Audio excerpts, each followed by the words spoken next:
விஜய் வந்து அவரோட அவரோட தளபதி விஜய்க்கு தளபதியான புசி ஆனந்த வன்மையாக வந்து கண்டிச்சதா சொல்கிறாங்க. எதுக்காக, என்ன விஷயம்? என் ஆனந்த் புசி ஆனந்த்னு சொல்கிறாங்களே, பூத் கமிட்டி வேலைகள்லாம் பரபரப்பாக பார்த்துட்டு இருந்தோம். இப்போ சேலத்தில் கூட ஒரு மீட்டிங் வச்சுட்டு இருந்தாங்க. இப்பயும் எல்லா மாவட்டத்து வாரியாக தொகுதி வாரியாக வந்து ஒரு மீட்டிங் வச்சுட்ருக்காங்க. கொள்கை பரப்பு கூட்டம்னு சொல்கிறதா இருக்கட்டும், இல்லை பூத் கமிட்டி வேலைகளாக இருக்கட்டும், இந்த மாதிரி பல்வேறு இடங்கள்லாம் வந்து இந்த பூத் கமிட்டி வேலைகளாக போயிட்டுருக்கு. இப்போ திடீர்னு பார்த்தீங்கன்னா விஜய் வந்து நேரடியாக விசிட் போயிருக்காரு. புசி ஆனந்த்கிட்ட என்ன கேட்டிருக்காருன்னா, பூத் கமிட்டி வேலைகள்லாம் முடிஞ்சிருச்சு அப்படின்ற மாதிரி கேட்டிருக்காரு. முடிஞ்சிருச்சு அப்படின்ற மாதிரி சொல்லியிருக்காங்க. சரி, எத்தனை தொகுதி முடிஞ்சிருக்கு, எந்த மாதிரி தொகுதி முடிஞ்சிருக்குன்னு சொல்ல மாதிரி கேட்டிருக்காரு. எல்லா தொகுதியும் கம்ப்ளீட் ஆச்சுன்னு சொல்லியிருக்காரு. ஆனால் இவர் என்ன பண்ணுறாரு, நேரடியாக லைவ் விசிட்டில் போயிட்டு ஒவ்வொரு மாவட்ட செயலாளர் இருக்காங்களே அவங்கள கூப்பிட்டு வந்து எங்கெங்கெல்லாம் ஆள் போட்டிருக்கீங்க, எப்படி இருக்காங்க, எந்த இடத்துல எப்படி இருக்குது, அரசியல் நிலவரம் எப்படி இருக்குது, மக்கள் எப்படி இருக்காங்க போகும்போது 250 இடத்துல பூத் கமிட்டிக்கான ஆளே போடலையா.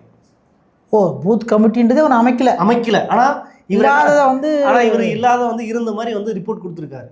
இப்போ விஜய் இதை பார்த்துட்டு எல்லார்ட்டையும் விசாரிச்சுட்டு போயிட்டு 250 இடத்துல போடவே இல்லையானும் போது நீங்கள் இதை கவனிக்கலையா? நீங்கள் தான் இப்போ ஒட்டுமொத்த ஃபீல்டு ஒர்க் நீங்கள் தான் இருக்கீங்க, நீங்கள் தானே பார்க்குறீங்க, செயல்தலைன்னு சொல்கிறீங்க, எங்களோட விஜய்க்கே தளபதின்னு சொல்லிக்கிறாங்க, எல்லா வேலைகளையும் இவர் தான் பார்க்குறாரு. அப்போ நீங்கள் என்ன பண்ணிட்டு இருக்கீங்கன்ற மாதிரி கேள்வி விட்டுருக்காரு, ஒரு ரோஸ்ட் விட்டுருக்காரு.